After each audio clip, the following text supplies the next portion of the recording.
Hey everybody, I'm Grandmaster Ben Finegold. This is 5 Minutes with Ben, and I'm Ben. And we're going to look at one of my favorite puzzles today. I was made aware of this puzzle in 1986 when I visited Oakham, England for a youth tournament. And Dr. John Nunn was giving a lecture, and at the end of the lecture, somebody from off the streets came and showed him this position. And he said, white plays rook c6 check, which lets black take it. Black's up 7 pawns, you may have noticed. And if black takes the rook, it's stalemate. The white king can't move to either place. So this position is black to play and win. And I call this rook a super rook. It's a rook that keeps checking. And if you ever take it, it's stalemate. And if you don't take it, I keep checking. So for example, if the king comes out here, then we just keep checking. And if you ever take the rook, it's stalemate. And if you don't take the rook, new variation, then just keep checking you. And you can see that black's not getting anywhere. Okay, so let's go back to the beginning. Okay, rook c6 check.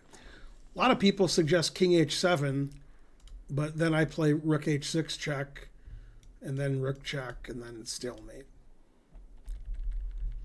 So the question is black to play and win. And I remember Dr. Nunn was able to solve the puzzle in about 30 seconds.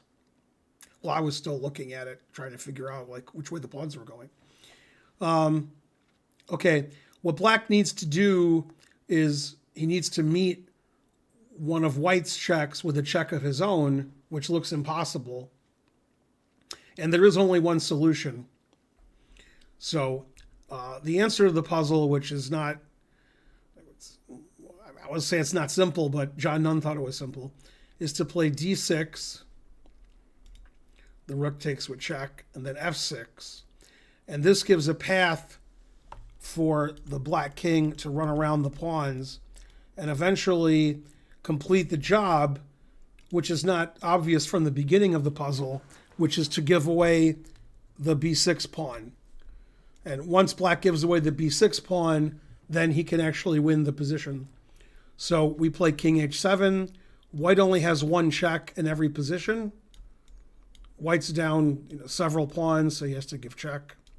Otherwise, white will be losing. And now black goes back to the original position with king d7. White's not able to take the rook because we will promote and checkmate white.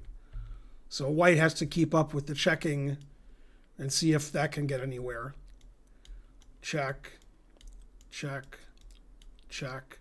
And we've had this position before, except the last time we had the position, there was a black pawn on b6. Actually, we had this position after move 2 with the pawn on b6. Now in this position, after rook h6 check, because black doesn't have a pawn on b6, black can play rook takes rook checkmate, thus solving the puzzle.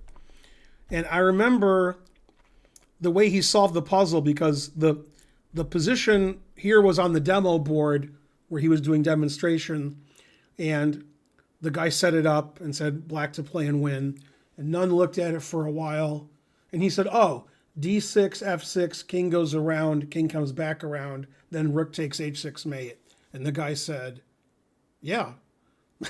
The guy was surprised that Nunn could solve it. Then he said, oh, I've seen puzzles like this before, and it wasn't that hard.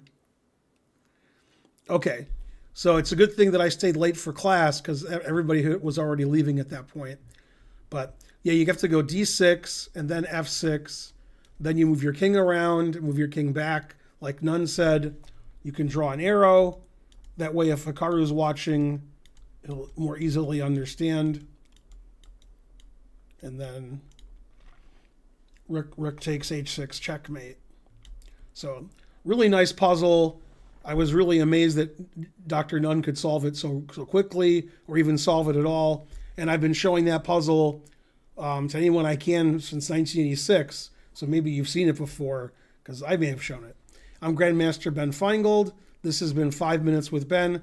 Please like and subscribe and leave a comment. It helps the channel out tremendously. And I'll see you guys next time with more 5 Minutes with Ben. Bye, everybody.